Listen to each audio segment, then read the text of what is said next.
बॉलीवुड की अधिकांश फिल्मों में हिंदू साधु संतों को खलनायक के रूप में दिखाया जाता है।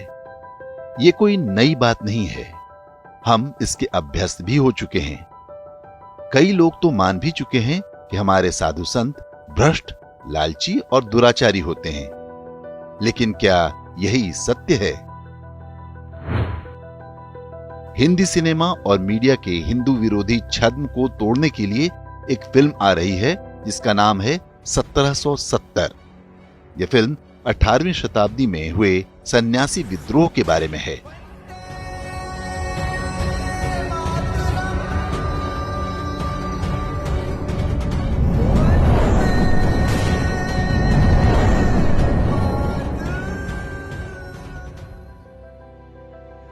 आपको यह जानकर आश्चर्य होगा कि अंग्रेजों से विद्रोह का बिगुल सबसे पहले हिंदू साधु संतों ने फूंका था।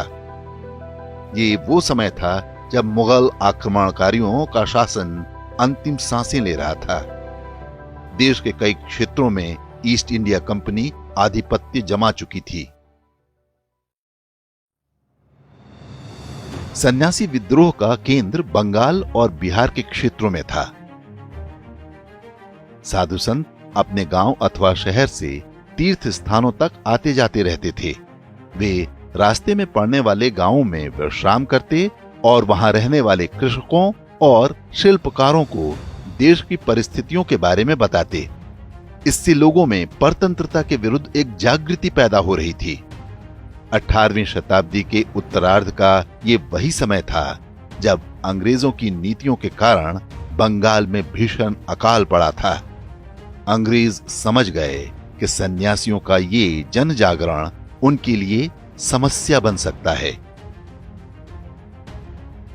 ईस्ट इंडिया कंपनी ने सन्यासियों को लुटेरा और अपराधी घोषित करके उनके कहीं भी आने जाने पर प्रतिबंध लगा दिया।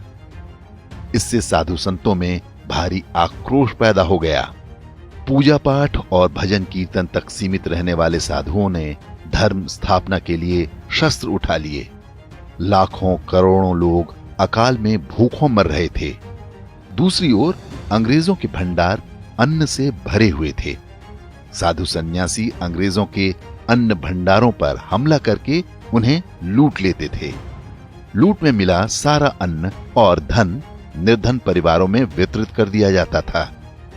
इस क्रांति का प्रभाव यह हुआ कि सन्यासी समूह जनता के बीच बहुत लोकप्रिय हो गए। कई छोटे छोटे जमींदार, किसान और गांवों के लोग उनके साथ सम्मिलित होते गए और आंदोलन फैलता गया। इस विद्रोह का नेतृत्व पंडित भवानी चरण पाठक नाम के एक साधु ने किया।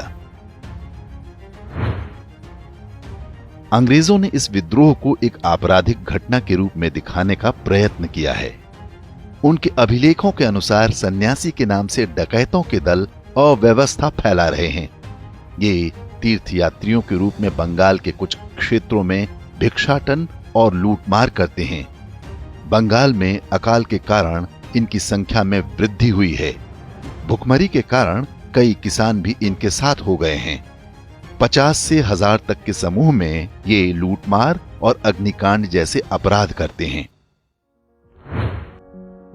अंग्रेजी शासन के विरुद्ध विद्रोह मुख्य रूप से दशनामी नागाओं और गिरी संप्रदाय के सन्यासियों ने आरंभ किया था।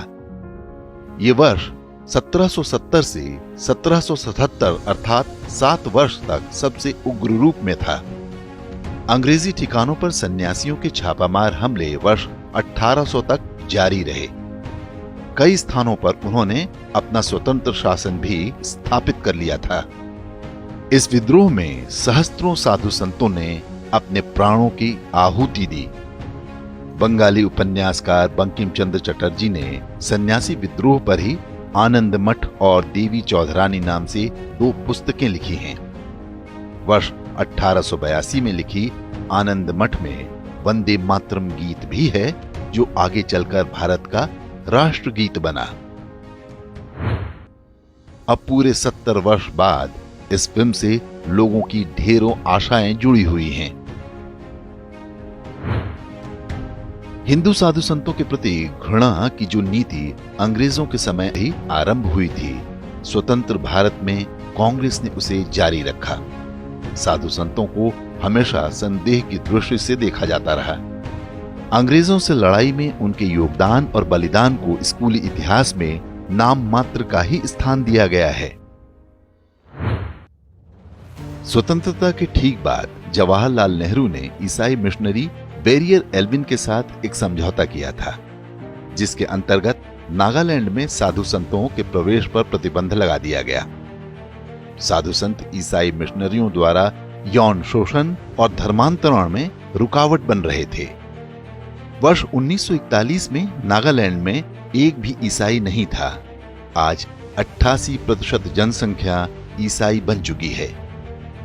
बैरियर एल्विन एक पीडोफाइल था, जिसने कई जनजातीय बच्चियों का यौन शोषण किया। वर्ष 1954 में प्रयाग कुंभ के दौरान जवाहरलाल नेहरू की यात्रा के कारण साधुओं का मार्ग रोक दिया गया था, जिससे मची भगदड़ में सैकड़ों लोगों की जान चली गई थी। सरकार के दबाव में समाचार पत्रों ने ये समाचार छापा ही नहीं, ताकि नेहरू की छवि खराब न होने पाए। 7 नवंबर 1966 को दिल्ली में गो हत्या पर प्रतिबंध की मांग कर रहे साधु संतों पर इंदिरा गांधी ने गोली चलवाई थी। इसी नीति के अंतर्गत वर्ष 2004 में सत्ता में आते ही सोनिया गांधी ने शंकराचार्य जयेंद्र सरस्वती को झूठे आरोपों में जेल भिजवा दिया था। बाद में हिंदू आतंकवाद के नाम पर साधु संतों का उत्पीड़न भी उसी नीति का हिस्सा था। महाराष्ट्र के पालघर में साधुओं की पीट पीट कर हत्या के पीछे जो मानसिकता काम कर रही थी, वो अंग्रेजों द्वारा पैदा की गई है। ढेरों फिल्में बनाई गई हैं, जिनमें साधु संतों को बच्चे चोरी करते दिखाया जाता है। साधु संत और सन्यासियों का ये खलनायकीकरण बहुत सोचे समझे षड्यंत्र का हिस्सा है। आशा है सन्यासी विद्रोह पर फिल्म से लोगों को इस देश का वास्तविक इतिहास पता चलेगा।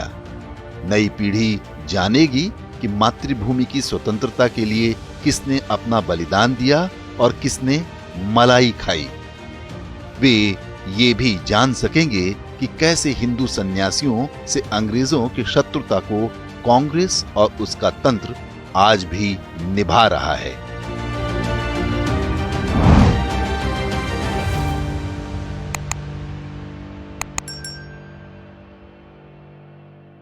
इंडेक्स ऑनलाइन के वीडियो समाज को समर्पित हैं। आप इनको डाउनलोड करके जैसे चाहे वैसे प्रयोग कर सकते हैं। चाहे तो आप हमारे टेलीग्राम चैनल से जुड़ सकते हैं। वहां सारे नए पुराने वीडियो आपको मिल जाएंगे। हमारे सोशल मीडिया लिंक हर वीडियो के डिस्क्रिप्शन में होते हैं। हमारा एकमात्र उद्देश्य हिंदू समाज को जागृत और एकजुट करना है। इसमें सहभागी बने। धन्यवाद।